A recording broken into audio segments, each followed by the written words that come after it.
This is Drop Tent Media Network.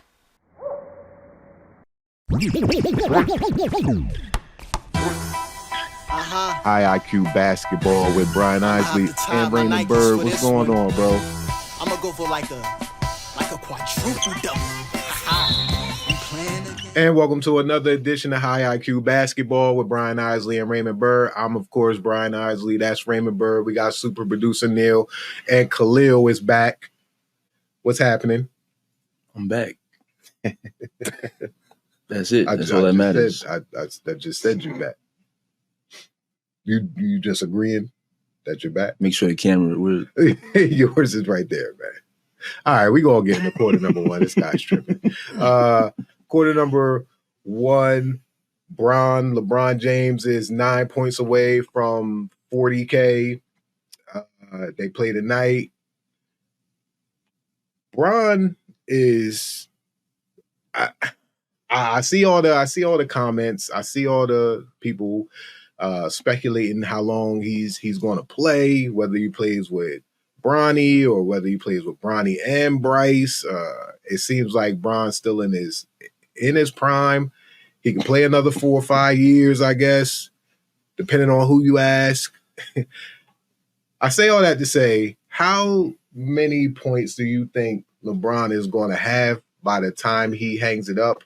And will somebody in our lifetime, not in our lifetime, will somebody come along and break the record wherever it stops at?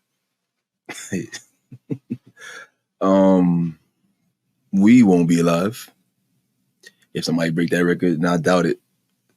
With the way the game is going, I don't see nobody breaking that record because of injuries. And he's been the most durable. Mm-hmm. Joker's durable, but he doesn't score enough to get that record. And I don't think he cares enough to play the game that long. I think he's done soon. But going back to Bron, I think he's done at like 40,000, 46, 47,000 points. 46. Close to 50K. I think he's going to play 25 years. Okay. And you don't think anybody's catching that in our lifetime? Nah. I mean, they said that about Kareem too. They said once Kareem retired around at 38,000+ points, they said the record would never be broken. And there comes somebody comes along within our lifetime and breaks that record. Yeah, it took about 38 years, but it was. Yeah, so well, I'm saying nah. I want it to happen. You do? Yeah, why not? Records are meant to be broken, just like the game was meant to be better. But you got these bitter old heads that's saying they was better than what they would have did this time. No, you wouldn't have done none of that. Cut it out. You didn't even have the skill, the footwork to do what you're talking about. So just they have the footwork. They had the footwork, the skill, like the skill level was just different. I was just literally watching. Like that dude was funny. Mike Peak, yeah. Anyways, but like you're looking at the game, it's just LeBron's in what? 3 eras almost? 4. 21 years, bro. And his game translated because I think the game changed over mid-90s. Like to where the skill level there was a big, like night and day almost. Mm-hmm. I might be saying that wrong, maybe. I don't know. But it was kind of like night and day, like compared to outside of Mike. Like Magic ain't had them type of skills that like a Steph Marbury or Nash or Kobe, you know what I'm saying? Right.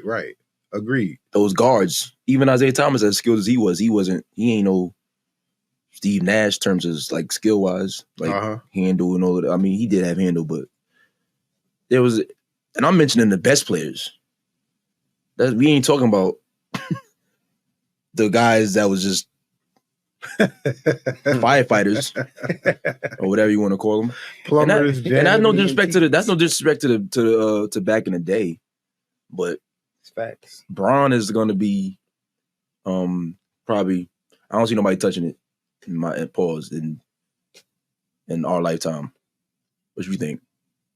I mean, I think probably the most impressive thing about him getting to 40,000 is just he running through it. You know what I mean? Most guys, when they get to the end of their careers, you know, they like Kobe at the end, it was empty stats. You know, playing on 20-win teams, you just jacking up shots, you getting your 20 points per game, but it wasn't high leverage moments. Like LeBron just got out of playing in the Western Conference Finals, competing for a championship.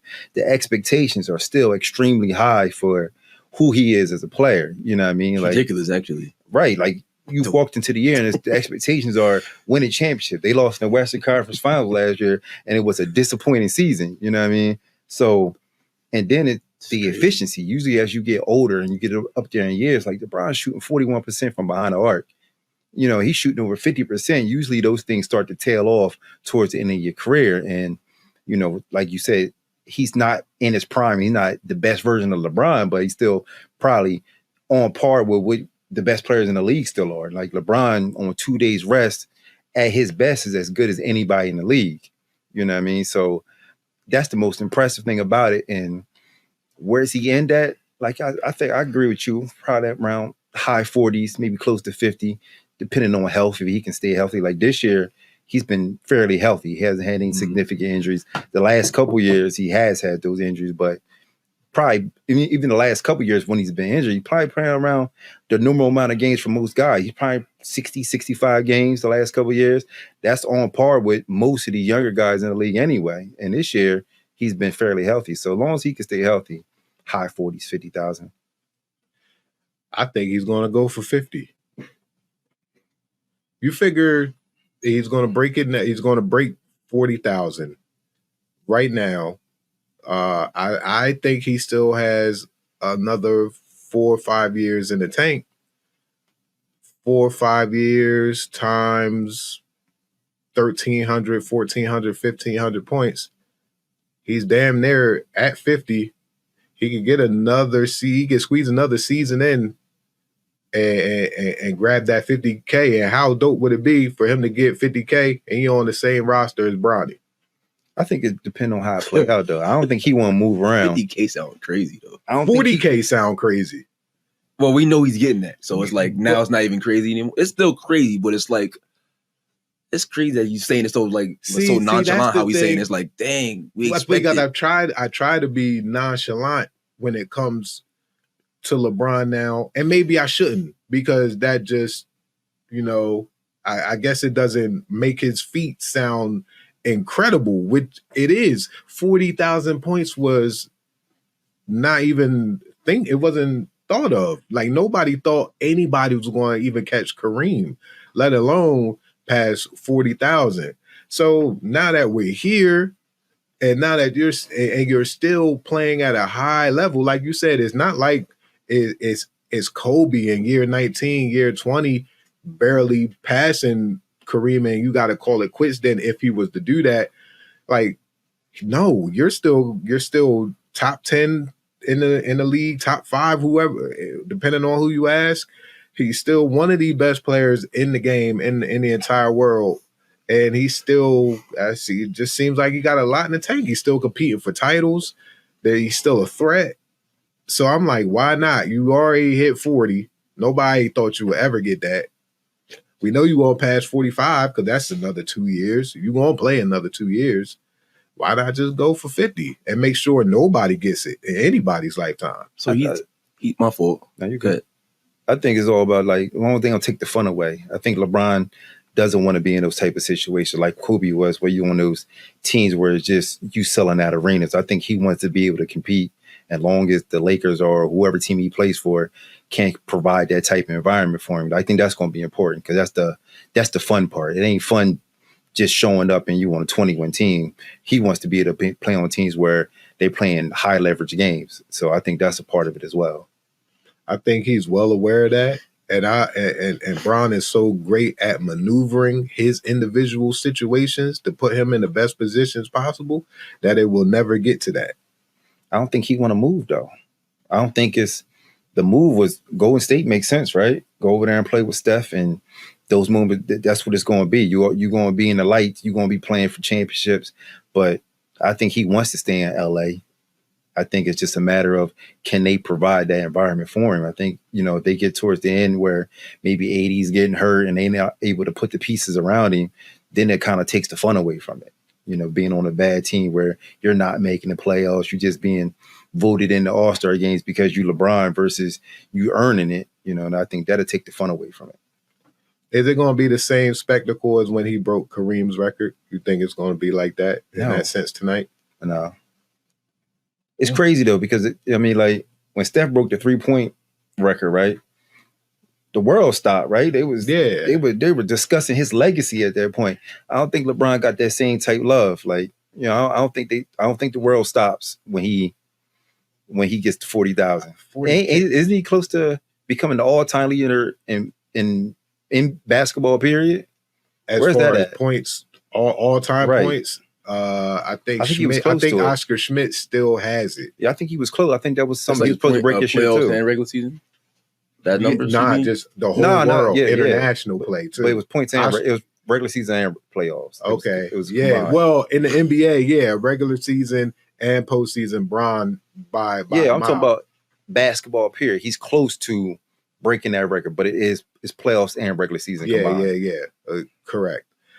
And that's crazy that you say that. Yeah, the world did stop when Steph Curry broke that 3-point record. I think 40K to me is more impressive than the 3-point record. It is. Yeah, that's not even close. Yeah, that goes without saying though. They love Steph though. Right, they do love Steph. It's unreasonable love at times. Just Steph like last year. No wrong. Steph can't do no wrong. Right, even when he lose. Well, even when like we was talking about.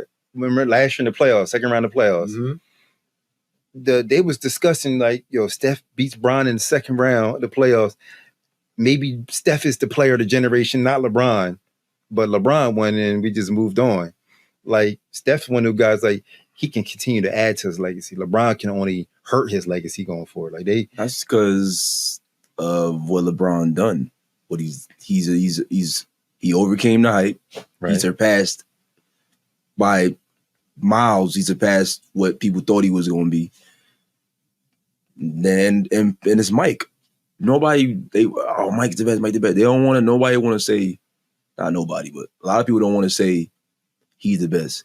They want to keep that Mike, MJ, and Steph is not gonna pass MJ. So they look at it like there's a path. There's no what did you call it? There's no threat. There's no right. LeBron's a threat. When you a threat, it's blood in the water. Isn't there a path? There's a path for Steph to surpass LeBron.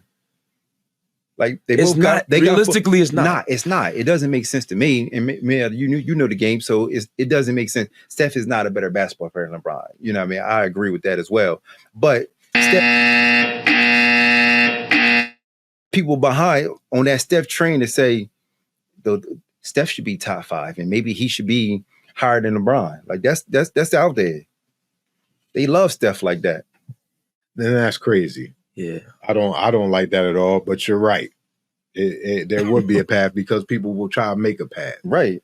I agree with that. And I hate the details won't matter. It won't matter that he got 1 Finals MVP. They're gonna say, "Yo, Steph got 5 chips on your watch," and that's what it's going. They ain't gonna, the KD being on your team. None of that's gonna matter. None of the. He got 5 chips. You got 4. Steph should be higher than you. None of the context. I think Steph solidified his self once he got that chip without all them other dudes. The last one, right? The last one. I agree. Once he got the last one, even though he definitely should have had the Finals MVP. They gave the Iggy. He should have had that. You thought so? Absolutely. I didn't think he played well in the finals. He averaged 26. I'm the leading scorer. I need to give me the MVP. He struggled. He struggled in that series a little bit. Still averaged 26. Look at the numbers. Did he average 26? Yo, pull that up. I don't think he averaged 26. He averaged 20. No. He didn't average. Yeah. I'm 100%. No, the series against Kyrie to me averaged 22. 23. The final. That's the what finals was it when they 2014, 2015. He didn't average 26. He averaged like 20. But you can look that up while we go into quarter number 2. And quarter number 2 is Allen Iverson. It's been announced that Allen Iverson is getting a statue, I believe, in front of Wells Fargo. Allen Iverson, one of the greatest 76ers of all time. I think it's right on time. And my question to you guys is, where is Allen Iverson in your mind ranked all time as a Sixer? Where's he ranked all time? I guess beloved, he's probably number one. I mean, in regards to game, you probably got to go Dr. J, Wilt, Charles Barkley ahead of him, maybe. You got Charles Barkley. I love Barkley. You know, I think Barkley at times when he was with the Sixers, he was probably maybe the second best player in the world. Yeah, word. You know what I mean? He don't get that credit, but he probably was at times. AI is more beloved, like when he met to the culture and when he met to, you know, not just the Sixers, but just basketball as a whole. Like he pushed the game forward in regard to, you know, swag and all that stuff. But in regards to impact to just the Sixers, it's got to be Dr. J, Wilt. They bought hardware. That's got to matter, right? Yeah. It's got to be Dr. J, Wilt, then probably AI third. So you got Dr. J 1. Yeah. Wilt, and then AI? Then AI, then probably Barkley. AI had a longer tenure with the Sixers. Kahlil, what's your thoughts, man?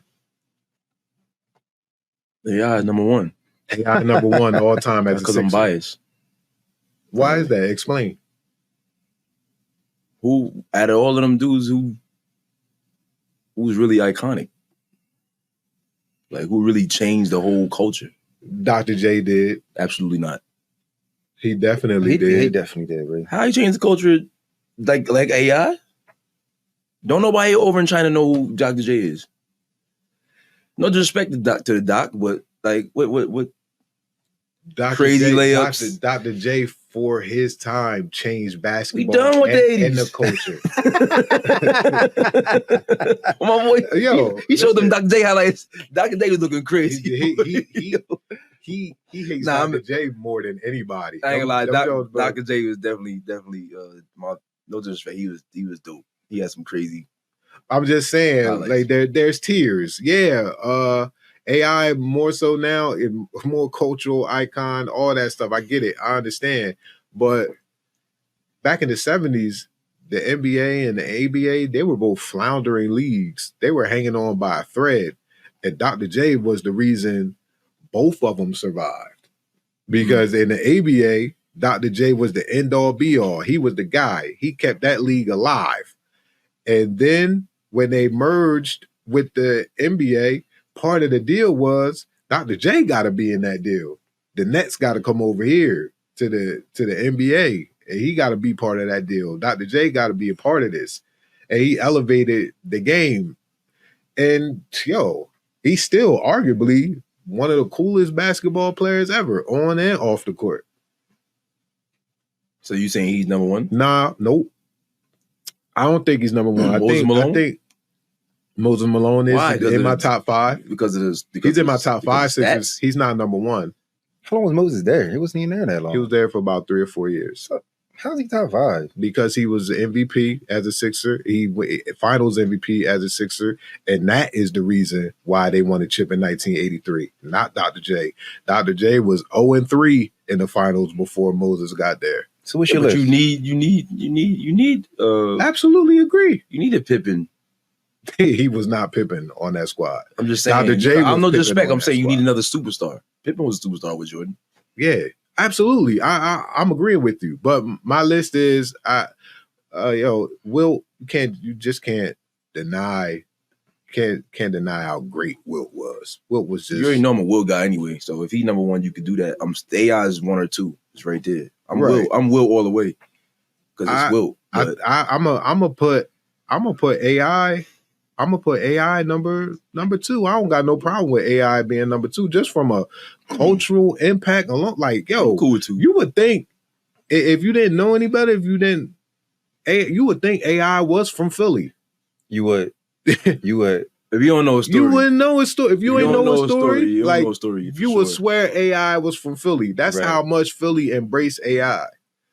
AI, he is Philly. As far as I'm concerned, regular casual fan, they be like, "Yeah, he's from Philly." Nah, but how you give your argument about Dr. J and then he got hardware and he had that same type impact, but you got AI over him? He just wanted to be.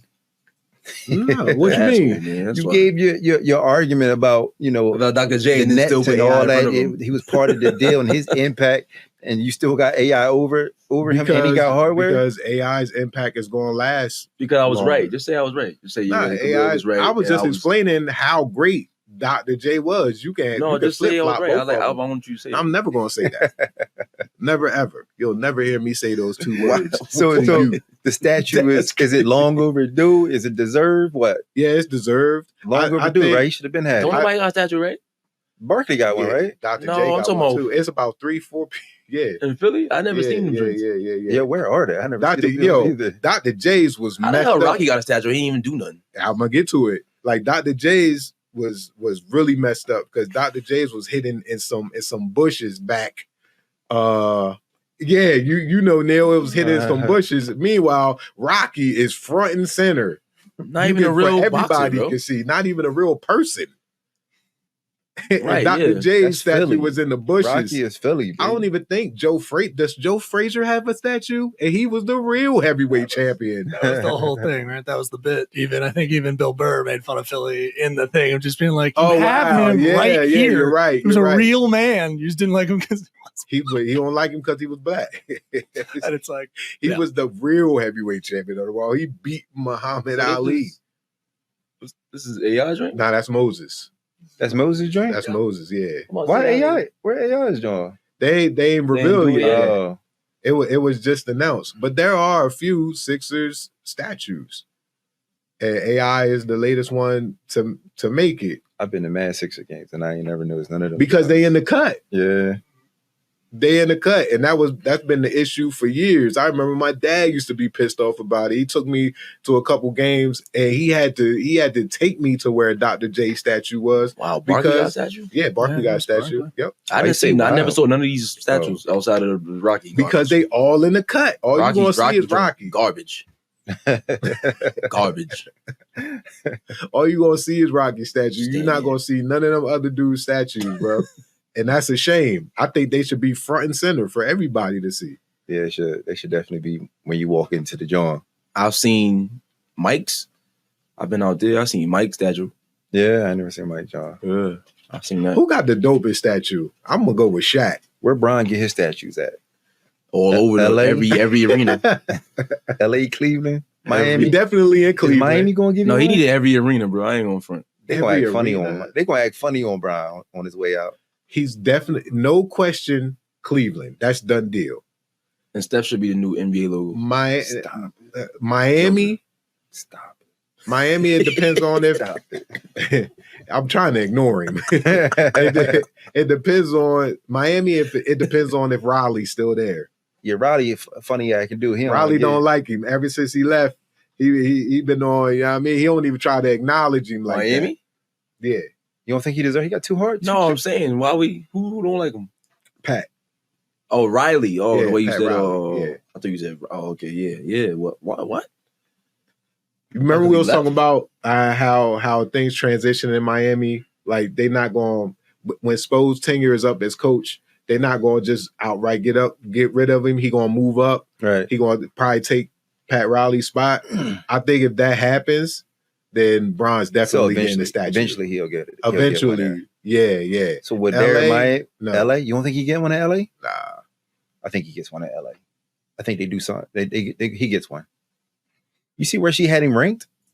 Jeannie. You see where she had him ranked? She got to get. And and it's right. Like he saved the franchise. It's not just he won a chip there. Yo, he saved the franchise. Bro, that statue gonna get defaced. It is. They're gonna be spray paint on that joint crazy. But he saved the franchise. He deserved one. He brought it back for the Lakers. He brought it back from the obscurity. franchise. Lakers were done. Nobody was going He there. did definitely bring them a ring, though. That's for sure. They was done. Nobody was coming to LA to save them. They were dead in the water. And that was a hard ring. The hardest ring. Bro, that might be the hardest joint. Yo, you know what's crazy? Like we talked about that. Like in the bubble, right?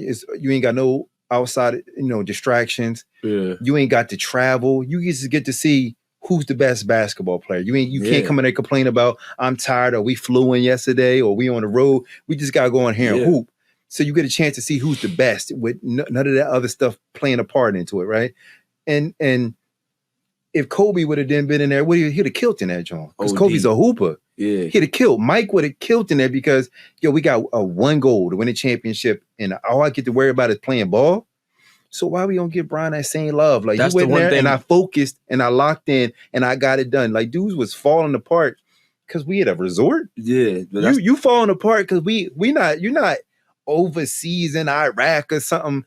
You in Disney on a resort being taken care of, and you talking about, I can't take the mental stress. Like, what are you talking about?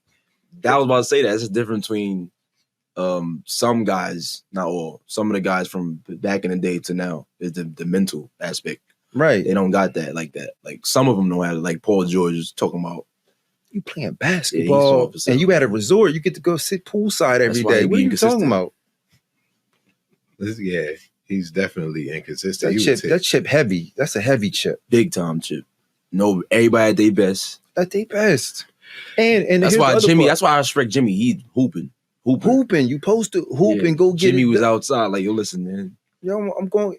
I don't know. That shit never made sense to me. Can I ask you a question about LeBron before we move on? Because LeBron, we talked about it with Iverson, and I've always heard the cultural thing being like a touchdown, like the big thing about is LeBron.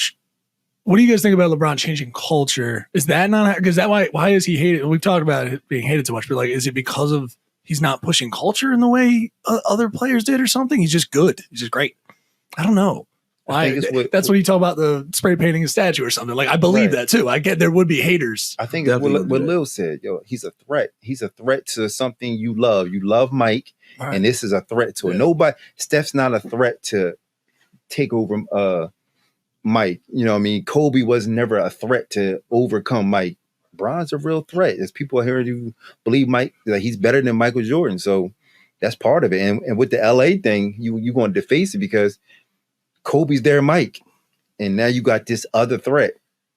That's why he gets treated like that. Yeah, you got Mike, who started pretty much the advertisement era, if you want to speak, so to speak. I think Mike is the reason why we where we at now with the sneakers and all of that stuff. Facts. Because he took a chance. You know what I mean? Did you watch that the movie Air? Yeah. It showed you a lot. Like, he took a chance. They ain't even want certain colors on your shoes. Right. Mike did it. I'm gonna take the fine. We're gonna take the fine. That just changed Mike. Everything Mike is doing kept changing. And then now he got the number 1 shoe still. Forever. It ain't going nowhere. Forever. Ain't shit going over. Ain't nobody surpassing that. Like, ain't even nobody in line. Nike wasn't even in the top brand. That wasn't even the one to sign with. The reason Nike. The reason Nike's where Nike's at. They weren't the one to sign with. You know what I mean? It was like Converse or something. Yeah, like you don't sign. And then they bought Converse. He didn't even want. He wanted. He was an Adidas guy. He wasn't even taking meetings with nobody. It was just Adidas. If it wasn't for his mom, he wouldn't even took the meeting with Nike. It would just been the contract, no stake in the company type of thing. If he just took it, right? But it's because his mom said, we're gonna give you stake in this, and then now he, like, pretty much, he part owner of Nike or something? Well, I think he sold his last 50% back to Nike, but still in all, he's still, it don't even matter. Yeah, he got the Jordan brand selling sneakers. But back to your point about Bron and the whole culture thing with AI and all that stuff. I think another reason why people can't stand him is because he's been. It's one of those things where. And we've seen it with other people too. We've seen it with people like Michael Jackson or Jay-Z or somebody like that. Where you're great and at the top for decades, people get tired of it. It was just like everybody loved Mike. Everybody loved the Bulls back in the day. And they won 3 straight. Then Mike took a break. Then he came back and won another 3 straight. Then Mike retired again. Then he came back again. I think Mike was smart in that regard because it wasn't any superstar fatigue with him. He gave people a reason to miss him. Brian ain't give nobody a reason to miss him. He been hooping for 21 straight years. That's a good point. And people are sick of that man. They want him out. Right. They want him gone. Not only has he been hooping for 21 years, he's been the best for 21 years. People get tired of continued success. I don't know why, but that's just how a lot of people are wired. I'm sick of you being at the top of the mountain. He should have a minimum of 8 MVPs. minimum. Shit, that's a whole nother episode. I'm just saying though, it's that. But you saying 21 years of dominance, and it's like how you only got 4, right? Right. Yeah, right. he got 4. That's BS. Like, And let's his be last real, bro. one. It's like I'm tired of giving you MVP. Let me give it to. He had seasons where his numbers is better than MVP years. There's such a, and we've talked about this all the time. There's such a thing as vote fatigue. It exists. MVP fatigue. Right. Right. They get sick of it. Like I Right. said, even the people making decisions are sick of this guy. And it's crazy because they hate him so much. They want people to catch him. They liable to give Joker this joint. I'm not saying he don't deserve it. They liable to give it to him just to say he's one more MVP. He's another one away from LeBron. Yep. Let's put him in the discussion now. It's, Right. They gonna keep doing it. It's gonna happen. Like, they're gonna say, all right, Yeah. this guy's catching up. That's what's good. You can look at it, it's happening. Right. Yeah, I agree. It's crazy, yo. It's So really, back to AI real quick before we go to halftime. AI is ranked where for you? Third. Third. And AI is ranked where for you? 1B. 1A is blue. He's an apartment now. And we head into halftime. This is High IQ Basketball with Brian Isley and Raymond Byrd. We'll be back after these messages from our sponsor.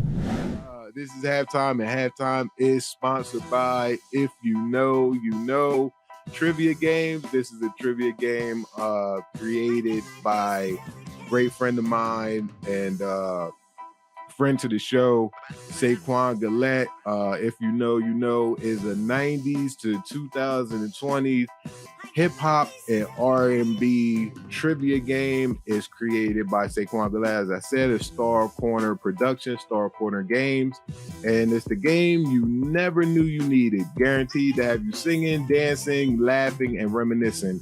You'll probably learn something too in the most fun way ever. It's for ages 13 and up.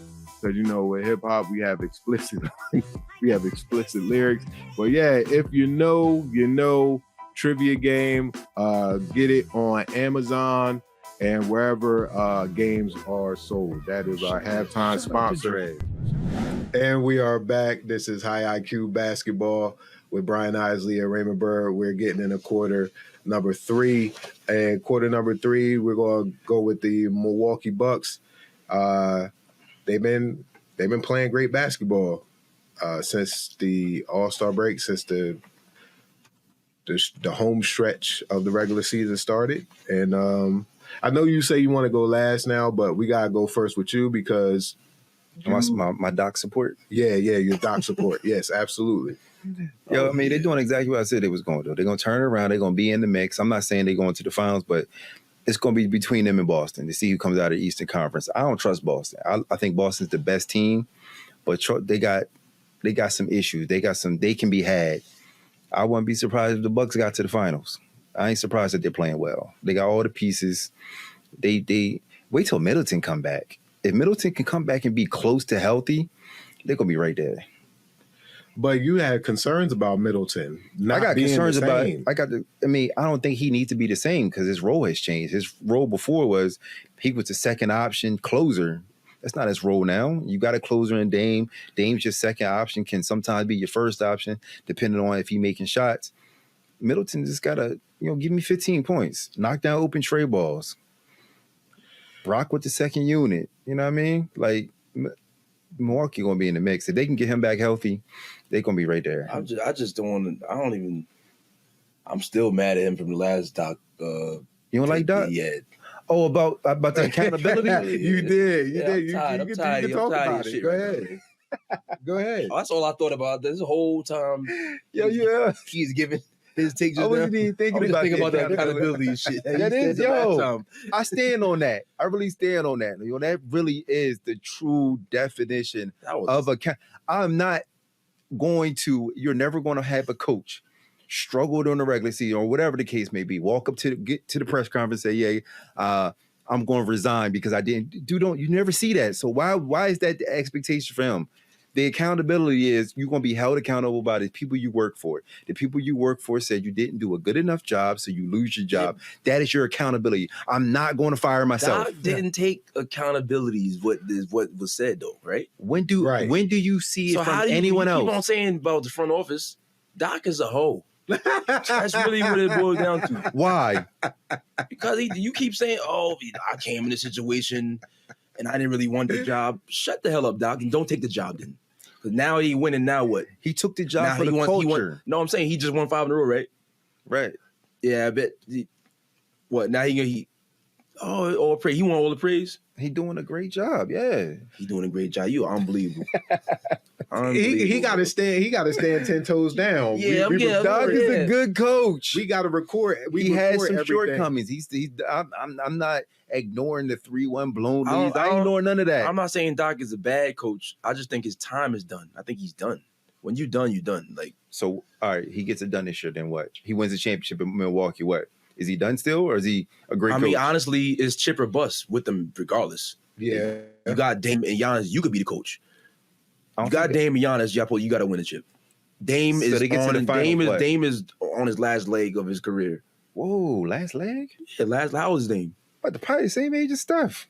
He's a little younger than Steph. A little younger. So why? I'm not saying he's on his way out of the league. I'm saying like he's on his. This might be his only chance to win a championship. That could very. I think there's a window. That's why I'm saying it's the last leg. This is the window. That's last leg. 2-3 years. It's not this year. They ain't got to get it done this year. They got to get it done. No, absolutely not. That's not how it's done. You don't put the team together and you usually don't win the first year. Usually next year when you figure out all the pieces you need to put around it. Last leg. There's scrutiny if they don't win. Let's believe that. I don't think so. Also, before we continue on Celtics. I said this before. I thought it's Celtics to lose. It's Celtics chip to lose. Talent wise, but don't they look? No, they have to win, bro. They head over heels the best team. They in the look league. A little shaky though, don't they? How they look shaky. They just dismantled. Who did? Dallas. Yeah, and I saw the Clippers come in and dismantle them. They lost 12 games. They're gonna lose. They are a great basketball team. And then the Lakers just beat the Clippers. So talent wise, they are Paul George play. Top tier. They're the best team in basketball talent wise. 1 through 12. So I agree with you. So Clippers could beat them in the series. You got Clippers beating them 4 times. I think they could. I wouldn't be surprised if it happened. I think the Bucks could beat them 4 times. Denver can beat them in a 7-game series. You don't agree with that? I do agree with that. I don't believe the Clippers. Because of Joker, they don't have a matchup. I don't believe the Clippers can. I think Clippers match up perfectly across the board, talent wise, 1 through 5, 1 through 8. You're not going 12 deep. You're going 8 deep in the playoffs. They match up perfectly. They got the shooting. They got the superstars. Defensively, guard wise, they match up perfectly against them. The only advantage that maybe they have is Porzingis, and I'm not sure if I trust Porzingis to get them over the hump. I think Porzingis and Drew is an advantage. Agreed. But you match up. You got 2 elite perimeter defenders, so you match up across the board. They got Man's a good perimeter defender as well. They all defend though. Drew, Jay, Jaylen Brown, Tatum, they all defend.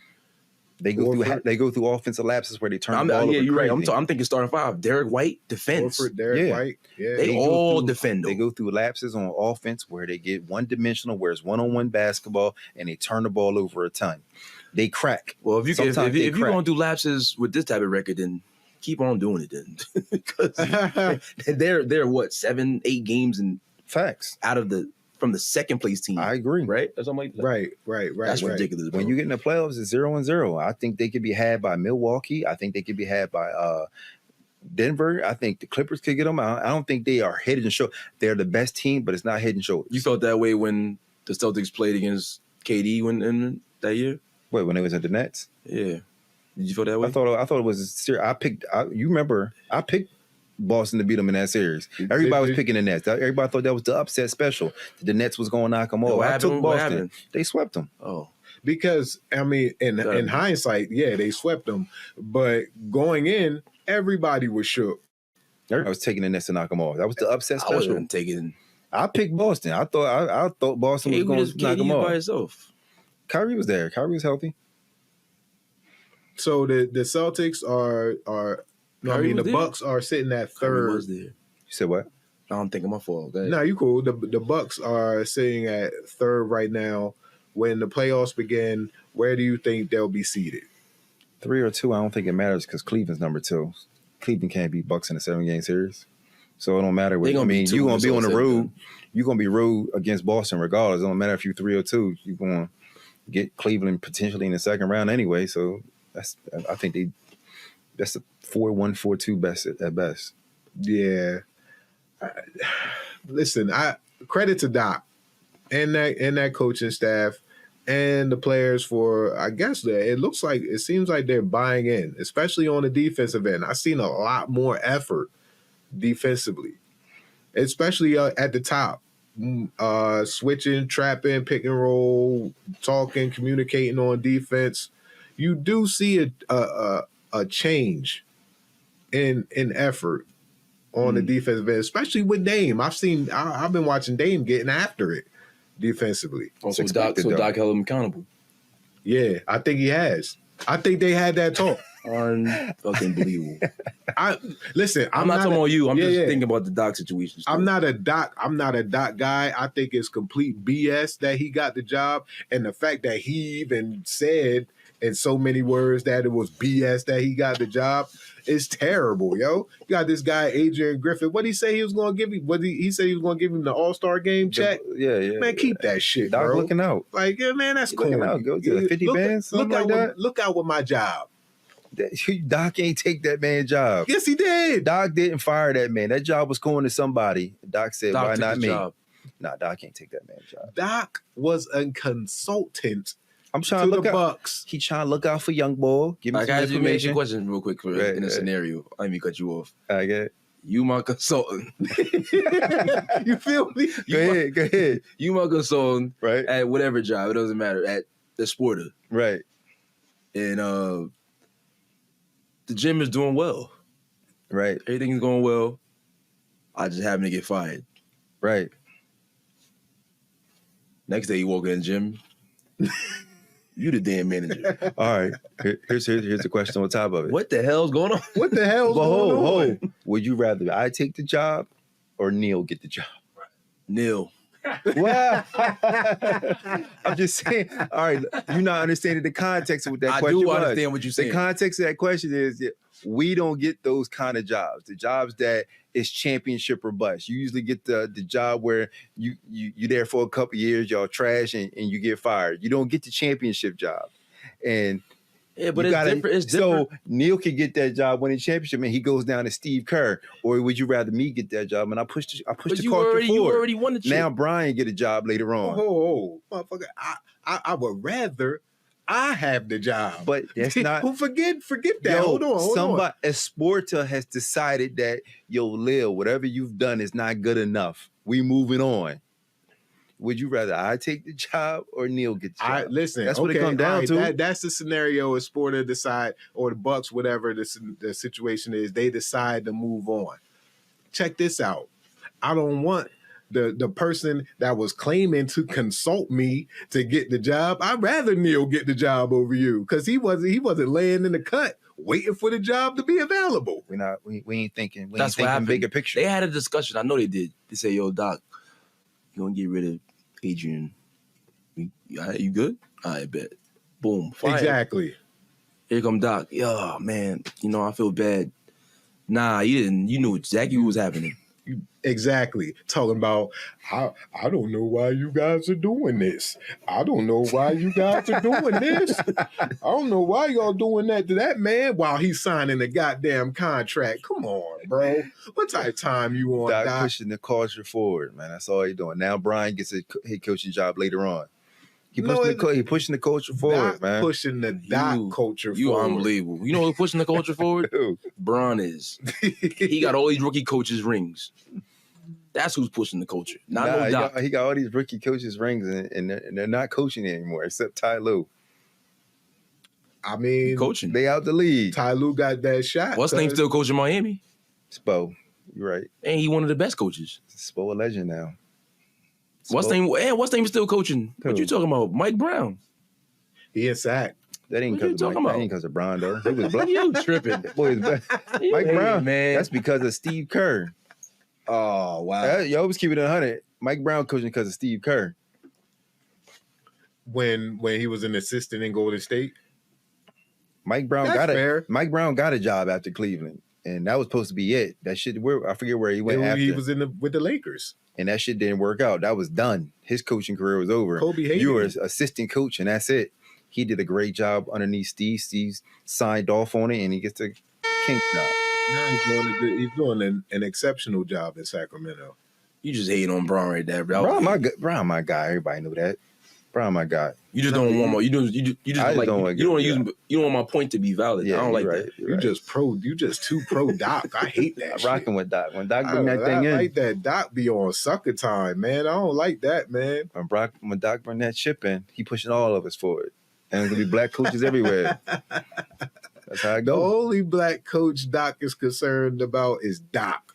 I don't care about no black coaching culture. How many jobs he done had? Listen, man, Doc is pushing the culture for us. It's gonna be black coaches everywhere across the league. I doubt it, sincerely. But we have it into the fourth quarter, and it seems that the NBA is trying to see if they can change the game back to a more physical, defensive type of game. There have been complaints, especially since the All-Star game, when some team put up 200 points, 211 points, I believe. Needed, very needed. So Adam Silver is looking into seeing if they can change some things to where it's not as offensive. Kahlil, is that a change that will be good for the NBA in the future? Getting back to more physical defense, hand checking, and all that stuff. Like what we just talking about off camera, man. These refs are they show favoritism, Mm-hmm. and they use this discretion calls. They don't even honor the rules like that, Right. in my opinion. When it comes to certain guys, you can't call like we said on camera. You can't call something for Embiid, and then somebody like Derek Lively gets a similar play that happens to him or foul that happens to him, and he don't get the call because he's a rookie. But it's Embiid and he's a superstar. He gonna get that call if he falls or if he flops or he does one of these acting jobs. He gonna get so they what they gonna do? They still gonna, at the end of the day, is at the ref's discretion of should I call it? Did he have his hand on him? Did he beat him to the spot? So what you really So gonna you're change? saying it's not even a rule issue. It's a ref issue. Yeah, like you can't just because you don't like they have there's one ref when he refs like Chris Paul or something and Chris Paul like loses or something every time. Right. Or something like that. I don't know the exact numbers, whatever. But you know what I'm talking about. I know what you're talking about. Why is that? Why they don't look into it?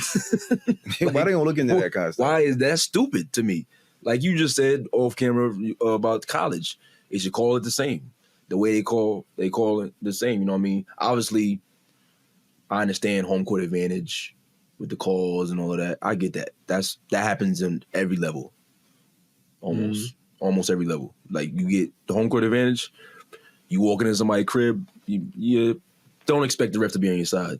That should be coming in the game. Your mentality should be like, all right, we playing against them and the refs. Let's just play ball. Don't complain. But in the NBA, and even that's kind of messed up, isn't it? it is, but it's not. That's my point. What the rules gonna do? Right. That's the point I'm making. What the rules gonna do? What you gonna say? What you gonna All-Star? It don't even matter what you say. All-Star break. These dudes, it's a break. They not coming here to play hard. It ain't the way it was back in the day. These dudes are making way more bread, and they got way more at stake. They worried about the season. They not worried about no All-Star weekend. I don't care about All-Star weekend. I'm just coming in, have fun. We gonna dunk and score and dunk and score 1,000. Ain't nobody really competing anymore. They need to just throw a one-on-one joint in there, and whoever you know what would make the game. You know how the game would be competitive though. If the winning team, everybody get $1 million. All the players, every player get $1 million for the winning team for the East and West. Oh, that's when it changes. So if you got 12 million up, it's 12 guys, right? right? Yeah. Right. If you got 12 million up, well, coaching staff too. So whatever, however many coaches, you got whatever million up. Like that in season tournament, that was only 500. And they went crazy. They went crazy for that. Now imagine you do that for one game in the All-Star joint. Now we talking something different. Right, I agree. I think the rules should change. Like the game, like you spoke about, like we spoke off camera in college. Like the regular season games, March Madness, the game is called the same. You know, we understand in the NBA, superstar calls, the rookie calls, the home court, away games, regular season playoffs. The game is called a ton of different ways for different players at different times. And that's the thing I don't like. I call the game the same. Bron should get the same calls as anybody else. The name on the back of the jersey should not have it shouldn't affect how our official is seeing the game. And that's my biggest issue. And I think that they should definitely tighten up the rules. Like the game should be competitive. Like you giving the offensive player so many advantages. Like to the point where you got guys. I like Luka. Luka's a hooper, but he cries to the referees after every play. If he doesn't make the shot, he's going to the referee complaining about had to be something had to happen for me not to make that shot. You know what I mean? If I turned the ball over, something had to happen. He had to do something wrong. You know what I mean? And that shit, as a fan, that shit is annoying. Like just hoop. You know what I mean? Go make shots. Like we spoke about a few episodes ago before. Like guys, I think they're training to learn how to manipulate the referees. It's not just training to go get a bucket. Let me tell you how, if he puts his hand and flail your arms, you know what I mean? Throw up a shot and just throw it at the rim and yell, you know what I mean? Like, I think guys are learning how to figure out how to get to the free throw line, which is bullshit. Like, just play ball, you know what I mean? And that's what I'm a fan of. You know where all this started. You gonna go there with it? Yeah, I'm gonna go there with it. I don't care. It started with Mike. It started with Mike. They was putting out full page articles, Mike crying, oh, the Pistons trying to hurt me, all this other bullshit. Like, yo, the rules changed to protect the biggest asset the NBA has ever seen. Let's keep it a buck. It was a money move to protect their golden goose. And once that happened, once superstars that have brands outside of basketball, endorsement deals, all this stuff, they became entitled after that. It's the Mike effect. Now these players, a lot of these superstars, like you said, Luka, even Bron to an extent. Bron cries a lot. And oh my God, it grinds my gears when they do that because the other team is always breaking down the other end of the floor. They get a wide open three or a layup, and Bron and AD back there in the backcourt crying, looking stupid. Like, when has crying about a call while the ball is still live, when has a ref ever stopped and said, you know what, you right, that was a foul? That shit ain't never happened. So why do they think that crying while the other team is breaking down the other end of the floor is going to benefit them? It's for the next call. That's what people do, right? It's for the next Even call. Back in the day, what they would do, you play a playoff game, right? Mm-hmm. Mike and them was notorious for this. You play a game, you lost or whatever, Phil Jackson, well, you know, the officiating was bad. They shot this many free throws and we only shot this many free throws. And then the very next game, the officiating flips. All of a sudden now the Bulls are shooting mad free throws. That's how it's played. You cry for this play, then you get the next call. But they just got a three. They ain't giving that three back. So yeah, it's for the next play, but you down three now. You down three more, or the lead is cut by three because these guys are getting a 4-on-5, 5-on-4, 5-on-3 break. Right. Because Bron and AD ain't getting back. And it ain't just Bron and AD, but it's Bron and AD a lot. Yeah, they do that shit. It's a lot of the superstars that be crying. All the superstars do that shit. Yeah, they all be crying. But y'all keep saying, y'all both said they need to change the rules. Yeah, I think they should. I want the game to be more competitive. I want the game to be more in line with what we understand, all know when the playoffs start, a lot of that bullshit goes out the window, right? Like Harden struggles in the playoffs because all that flailing and that shit, they kind of ignore that shit. So hand checking, you saying should be not to say I wouldn't say hand checking. I just allow the game to be more physical and stop rewarding the flopping. Yeah. That's what I was saying. I ain't saying you need to go back in the day where guys can hand check, but stop rewarding the flopping. Did you see that David West podcast thing? No. He was talking about, he said, yo, I'm 273. And when I was playing, You know, when the hand check, he said, I'll just stop guys like this. Like, guys wasn't going nowhere because he's so strong. He's like, he said that, John. He's like, it's easy. Right. He's like, now, you know what I mean? It's a lot harder to defend. And they had this narrative of it was the best defense back then. But when you was using your hands so much, you have an advantage. So now that it's pretty much fair. You should be able to beat somebody with your feet and your body. Right. Get your chest back in front. Recover. You know what I mean? Mm-hmm. You turn a guy. Turn him. That's what coaches tell you. Turn him. Run to a spot. Like, you don't just work. When you're working on defense, you don't just work on slides. You got to sprint and beat a guy to a spot. So you can't. If a guy running full speed, I'm not going to keep sliding with him. I got to run. Be into a spot because you can't stop him with your hand. Right. So what rule y'all really think is going?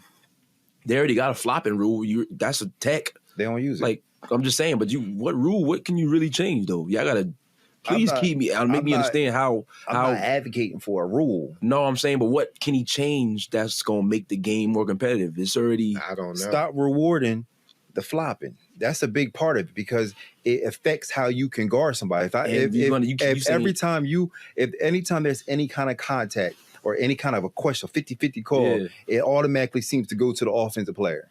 And what's that though? If I go to the rim and I shoot a shot and I yell, "Oh, yo, he touched me," the offensive player, they ain't doing that. They are.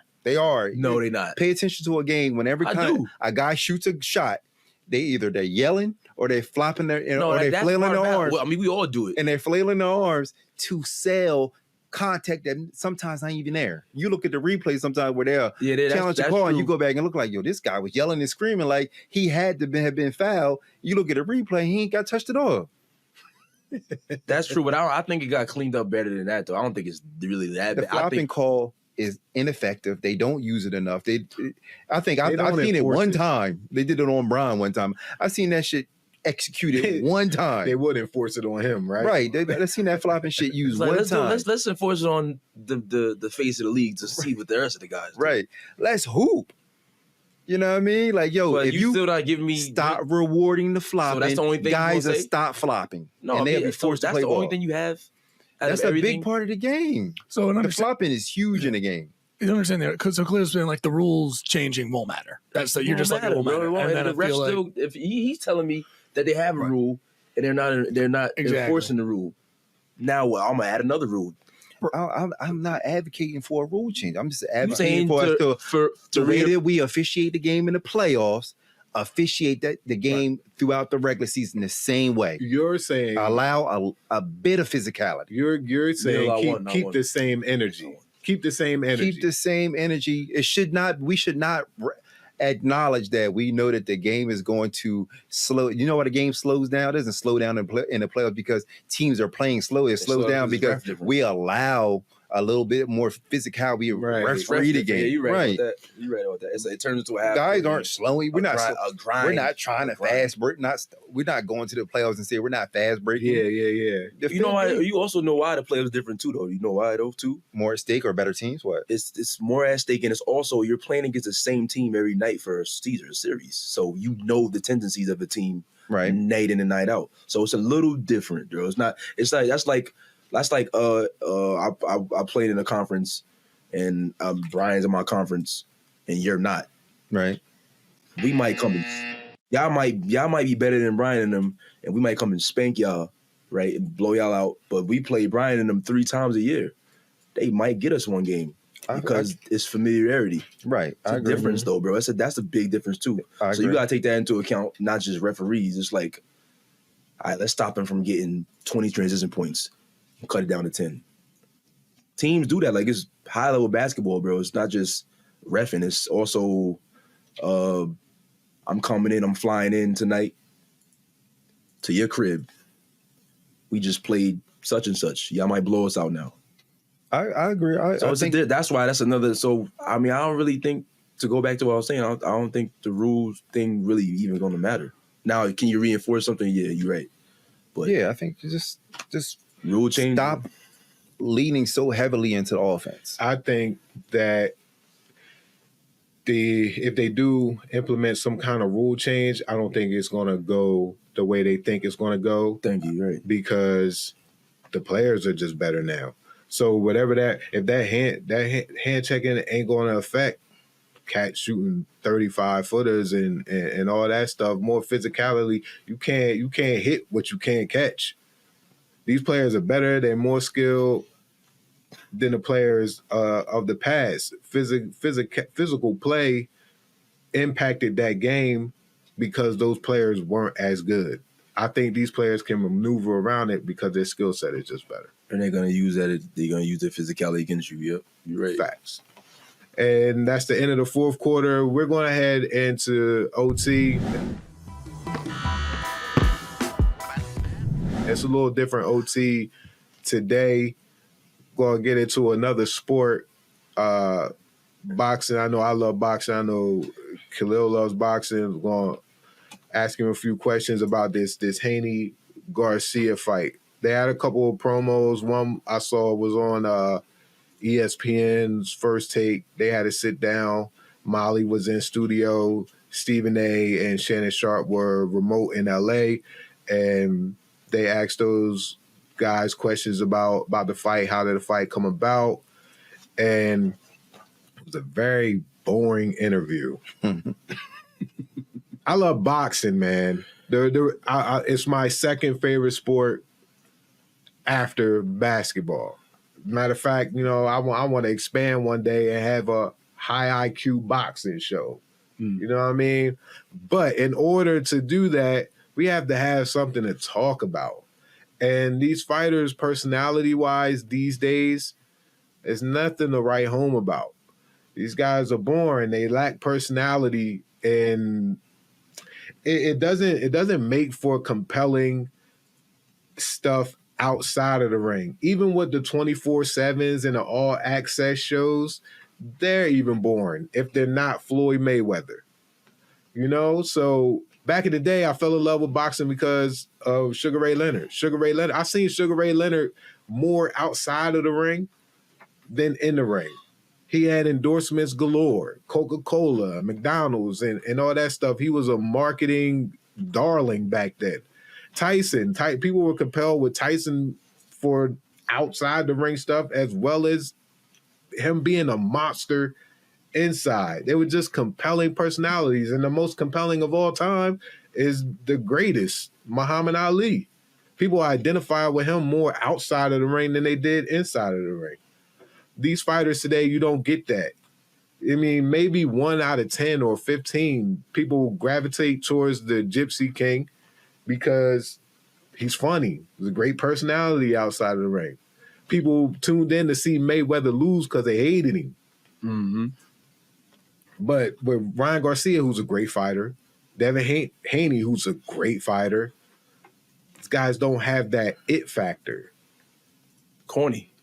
That's what you just say. They corny. I'm trying to be diplomatic here. They are corny. They corny, and I think the fight gonna be good, but they just corny.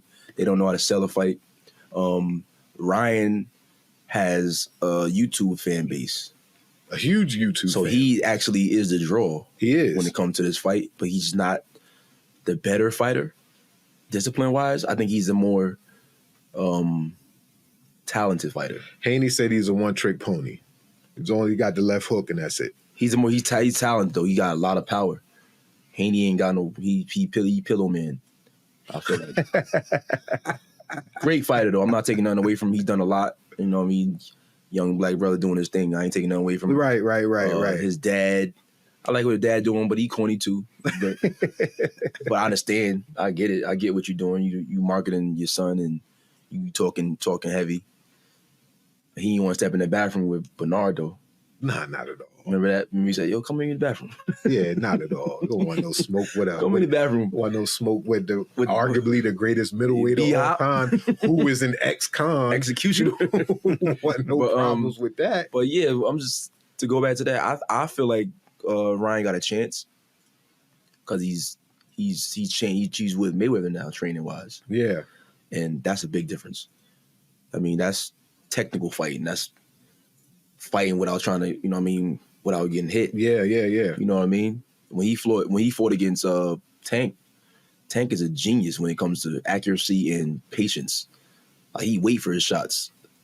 Like I know you watch Tank. Tank is amazing, and you watch Tank get better over the years. He used to get hit more. You know what I mean? Now it's not the case. Now it's like, and then his power. He got the scariest power probably in boxing right now. Knockout power in both hands. And for this idiot Garcia to say Tank don't hit that hard, that the other guy he just beat hit harder, right? That don't even make no sense. Like, they don't make any sense to me. No. You got dropped with a body shot. You quit. You ain't even get back up to. If I'm gonna lose a fight, let's go down swinging or something. Mm-hmm. You got hit with a body shot, and it was like, your Top Rank, your Golden Boy, your Mayweather promotions, all these promotions, right?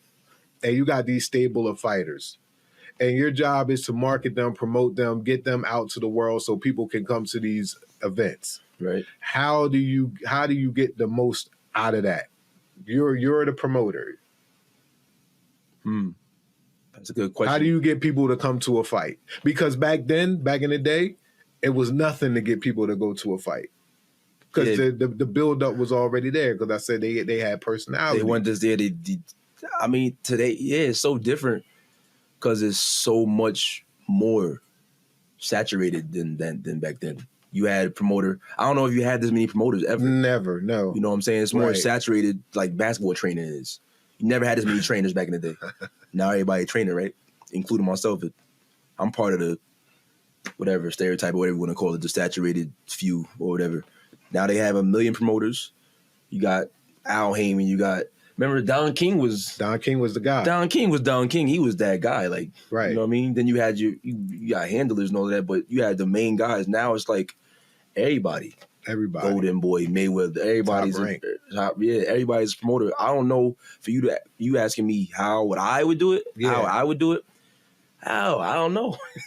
Because first of all, you need the money. Let's say I had the finances to back a promotion. I need a HBO or somebody. You need a TV deal. I need a TV deal. Yeah, that's what we're looking for. I need a TV endorsement or whatever. I'm looking at the guy that let's say Ray is my fighter. He can't fight. Certified. You bugging. You talking about Pillow Man. I need you talking heavy. Then it gotta be, no filter, no matter where. Like Mike was like, don't talk. I usually don't talk to women unless they fornicate with me. Like, that's crazy. Right? I'm not saying to say that. I'm saying I need that type of energy, though. That's a headline. Yeah. To garner headlines. I need that type of energy. Right. I would think it would be easier today, wouldn't it? With all this social media, wouldn't it be easier to promote? But to take a fighter, just like a rapper, I could take you and put your music. I can create a persona that may be not necessarily even you, but I can create that. Social media is so easy to build up that kind of following. I'm surprised that's not the issue. Like I was just saying, it's saturated though. So it's like everybody doing the same thing. What's gonna make your promotion different than mine? How would you go about it? That's what I'm saying. Yeah, I don't know how. I just feel like it's social media. Like I've seen these. You in the field, comedian, right? You see these guys. I got skits, and everybody's got skits, right? Yeah. But we seen it be wildly successful, right? We just talk about the basketball boy, talk about the 80s is trash.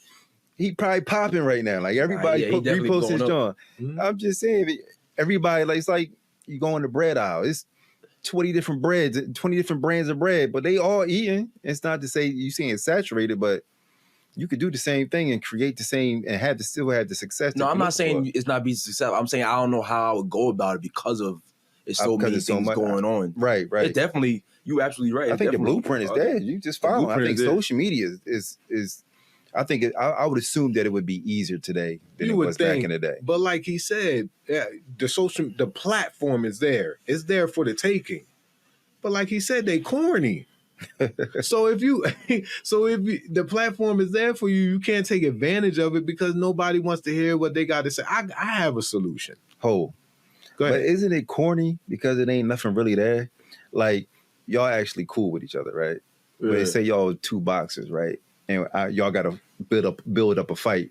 So y'all got to pretend y'all don't like each other. So y'all got to stand in front of this face off and create this scenario where y'all hate each other and y'all want to tear each other's head off. When it's forced, it come off as corny, right? And maybe that's why it's corny, because they all actually cool. Ain't no real rivalries going on. Like you're leading me into my solution. There's a place called WWE where there are people who are tasked to make things believable. This person might be best friends with this person, but on this script, I'm the good guy, you the bad guy. We're going to try to make these people believe that there's an actual story here, that we don't like each other. You should gather up all these boxers, take them over to Connecticut or wherever WWE headquarters is at right now, sit them in a classroom and teach them promo and all that stuff that those superstars get taught. And it would be more compelling as far as the interviews go. They'll learn how to speak better. It'll be better for promotional reasons. It'll just be a better overall product, and it wouldn't come off forced. Wrestling come on. Trash. Listen, wrestling. I don't know. That's just corny to me. Trash. When they be having these, what is it? Who the Rock about to fight? Cody Rhodes. Listen, he's there for that matchup. Right. That's just corny. Wrestling's corny. Them niggas sitting there. I'm talking about. I hate each other. We about to fight. Blah blah blah. Nah, wrestling ain't corny. His idea is corny. I'm just putting it out there. But at the end of the day, is it the product, right? You said let off what it's going to be a great fight. Isn't that enough? That ain't enough. No. The face off got to be lit. Like, yes, the fact that it's going to be a good fight, ain't that enough? People live for the build up and won't even watch the fight. Yes, people live for the build up, the story behind. You remember it was what was that joint? 24. Again, 24/7. 24/7. Fire. Now it's all access. 24/7 was fire. Yeah, fire. Building up to a fight. It was 3 episodes. Week 1, week 2, week 3. Then they'll have a live 24/7 weigh-in. Yep. Everybody was tuning in for that. They wanted to see that because they wanted to see the fighters talk trash. They wanted to see the interactions with their training camp, how that was going and all that. It was a dope concept. It was. Super dope concept. And they took that straight. That's WWE behind the scenes shit. Yeah. They took that straight from WWE. Yeah, I know more MMA stuff, and MMA is definitely dipping into WWE. Exactly. Shit. MMA shit work though. They but it be shit there though. It be really, I don't fuck with you. Let's get after it. MMA is, I don't fuck with you. That shit gruesome. Let's get after it. But MMA, UFC has partnered with WWE for over 30 years. Right. They've used every marketing tool that they've seen WWE use. They basically taught them the marketing promo game. All I'm saying is take boxing over there too and teach these fighters how to talk. It'll make for more compelling behind the scenes. No, I was joking. That get you ready for a fight. If you're talking about like learning promo skills from because these guys are naturally they don't have it naturally. No. So you're talking about learning from that's a good idea, I think. Oh, so you was just a hating ass motherfucker then. Yeah, I was. I think it took MMA a while to get it down to where it's not cringy or corny. I think it's going to do the same thing with boxing. Like they're going to figure out what works for them, and it won't feel. They had it though. They had it. Man. True, but that was natural. It happened naturally. 24/7 was it, man. Right. These two dudes in 24/7 would have been better. They would have been better because it would have been the build up, and then you got the build up. Mind you, Ray, is free. You watching all this stuff for free. Well, if you got cable. So the build up is what? You build up and then pay per view. What the workout, everything, and all that lifestyle. So what's their interaction that leads up to the build up to say, "I want to fight"? So they're talking trash away from each other at this point, or to just and training, and then once they get to a face off. That's another part of the episode, right? Or that's the live part. That's the live part of the episode. Then they talking trash, live outside of what they've already said. Right. You know what I mean? That stuff that interview that they had, not interview, they do like the little stuff. He saw him at where he saw him at an event. They was at a fight. They was at First Take. Yeah, and they do stuff at fights too. Yeah, they be talking and like outside talking trash. Like, and that was the worst. Oh, yeah. Did you watch it? Can you pull that up? I can pull it up. Yeah, sorry. What was it again? Ray, you gotta see. It was Ryan and Haney. Oh, okay. Talking trash. Well, maybe they're just bad actors. They can't. They do a bad job at acting. Like this was some Tubi shit. Then this right here. Because I'm saying, like, when it's the 16 NBA Finals, you know why it was great? Because they really didn't fucking like each other. They played each other the year before. The Cavs lost. Like, it was something there. It was great because. So you think basketball is better because they don't like each other? I think sometimes it's better when there's a rivalry. The great series is something behind. You think Bron not going out there trying to destroy? He was destroyed. Trying to destroy D Wade. I'm just saying, last year's NBA Finals was corny to me. It don't compare to 2016 because 2016 had something behind it. They just lost the year before in 2015. Now we got some kind of rivalry. Steph's trying to take Bron's spot as the face of the NBA. You had some shit behind it. That's an extreme, which made it great. That's an extreme That's the best finals ever in a lot of people's opinions. Right, it is. I agree. You know what I'm saying? But I'm just saying, like, maybe they just bad at acting like I don't fuck with you. Do you guys, because we have a little time, do you guys think though it is kind of messed up? Like boxing might just be like, I thought we were just gonna box. Like it is kind of fucked up. Like, hey, you also have to dance. I know. It's supposed to be. I know. And it's submission. So Ray, you were saying that boxing as a whole should come together as under one umbrella and be one organization. I think that's why the MMA works. They build up this one umbrella and they build up their superstars.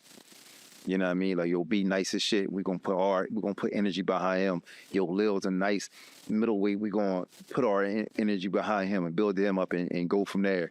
Boxing, you got so many different umbrellas, and they all separate. And you struggle to get the right fight. You struggle to get this person to fight this person. A lot of times you got. You talk about the showmanship and all that shit. Sometimes you have great fights that don't even necessarily need all that, but they take so long to happen, or they don't happen at all. I think that's what takes away from boxing as a whole. So you're of the mindset of just merging, making sure everything is under the same thing and under the same rules, under the same policies. I think that would make more sense. Yeah, one belt. I'm tired of 17 belts. 17 belts makes belts that annoy shit. Said mad annoying. Yo, you gotta fight for the WBA, the IBC. I'm trying to hear that shit. It's one belt. 3 belts. WBC, IBF, WBO, Stupid. Ring Magazine. Stupid, man. Linear chance. Too much. There's too much. It is a lot. But that shit used to be lit when Tyson would come down here. He got all the belts. He got his people hold belt. He got Jones over his shoulder. That shit used to be look crazy when he came out there. Yeah, it look crazy because you look OD like from the 7. I'm undisputed champion of the world. I got all the belts. I got the WBC, the WBA, the IBF championship title. Then you gotta fight the guy over here, Intercontinental. This is big ocean champion. You went two champions. They got too many of them. You can't even walk out with shit. Annoying as hell, yo. Brian about to fight Devin for all these belts, and you don't even deserve it.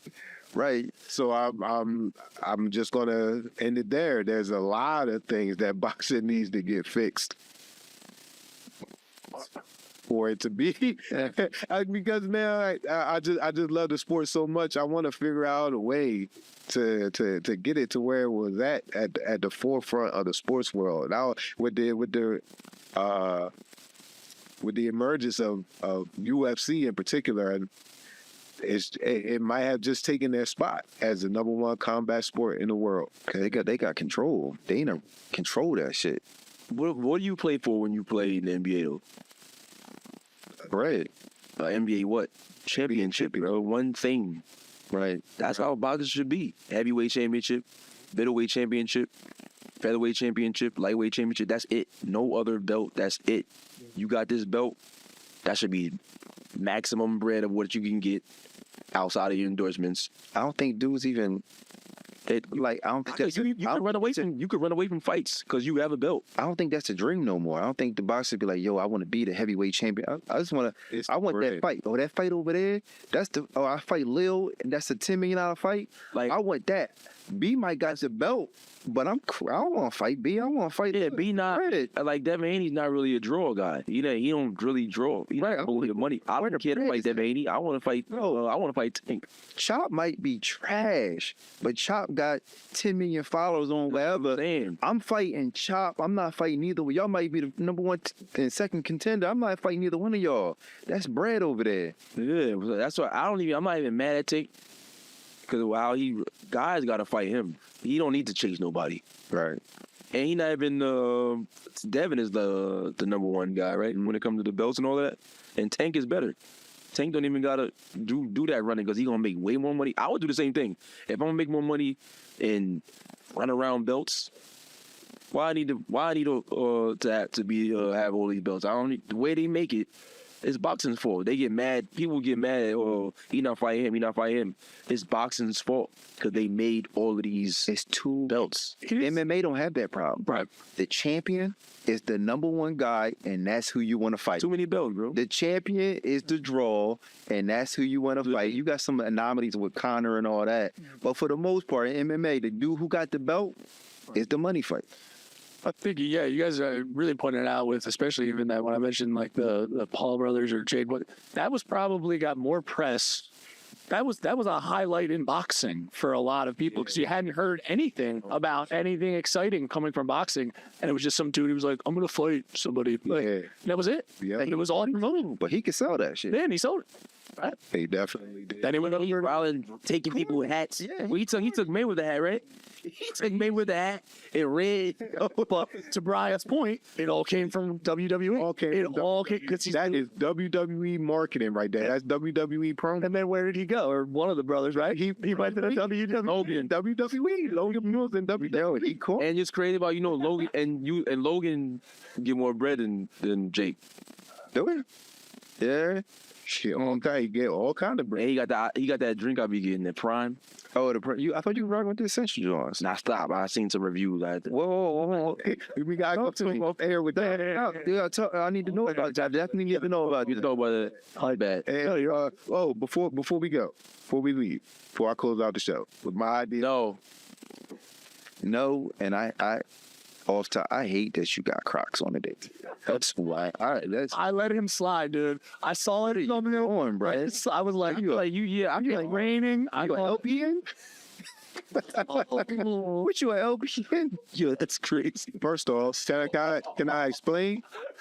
Yo, what you? No, you can't explain. And you was late. I'm going to explain. No, I don't like this. I'm not wearing my sneakers out in this weather. It's pretty nasty. Weather is crazy. Nasty. You don't got no throw-ons? Those some slides. I got throw-ons. I got throw-ons. These are throw-ons. And the number two reason is these cameras only go from the waist up. You want nobody even gave a fuck about my sneakers if you ain't saying that. I can't say I care. You fucking up my visual.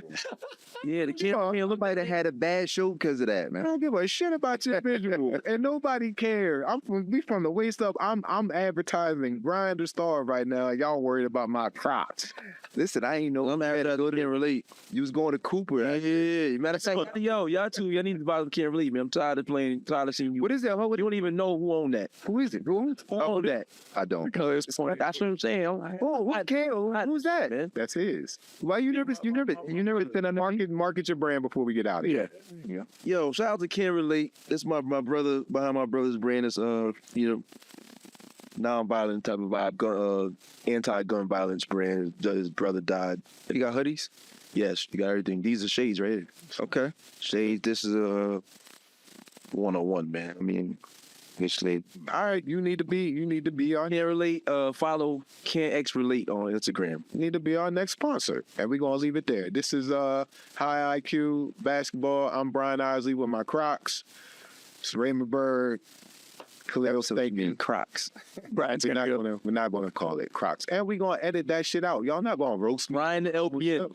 That's not what we do. And we out. If you're going to a baby shower and you need a gift, I have the perfect solution for you.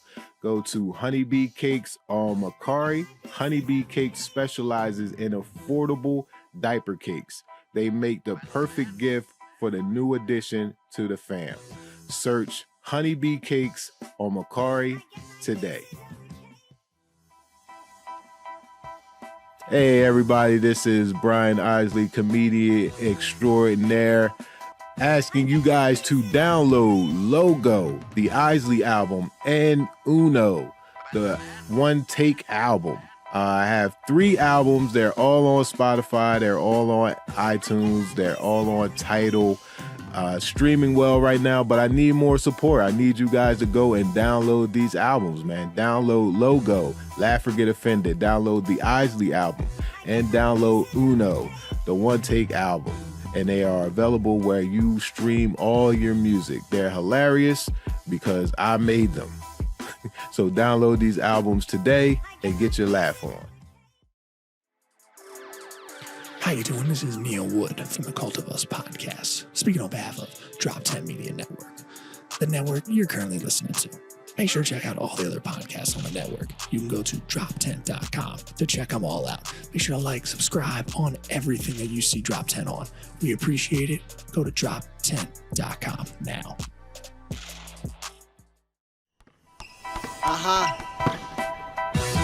I'ma have to tie up my Nikes for this one. I'ma go for like a quadruple double. We playing the game to win, and greatness come from within. The only time you lose if you only never begin. Gotta be like the shoes and just do it. The clock is winding down, so now shoot it. If fortune favors the bold, that's why I keep on just winning. If timing is just the essence, then I'ma keep on just spending. I'm worth a couple of bucks, shout out to Antetokounmpo. Dropping in Bebo facts that's seeping into your bloopers. Advising like Tony Kukoc, Drew getting into it mucho. Directing all these plays like my name was Tony Russo. Ballin', that's how we do, so I'm going in for the win. Penetrate the lane like we way back in 2010. I'm stomping straight in my Timbs, the basics just like I'm Tim. I'm dunking on you haters, a poster is where you live. It's magic all in my wrist, that Curry we going swish. It's showtime like the 80s, basketball is where we live. I'm highly gifted and skilled, I'm going in for the kill. The game is on the line, Raymond Byrd, hey yo, what's the deal? Pass it to Brian Isley, I bet he probably surprised me. High IQ basketball is the show and it's not a hobby. Playing the game to win, and greatness come from within. The only time you lose if you only never begin. Gotta be like the shoes and just do it. The clock is winding down, so now shoot it. We playing the game to win, and greatness come from within. The only time you lose if you only never begin. Gotta be like the shoes and just do it. The clock is winding down. This has been a Drop Tent Media production.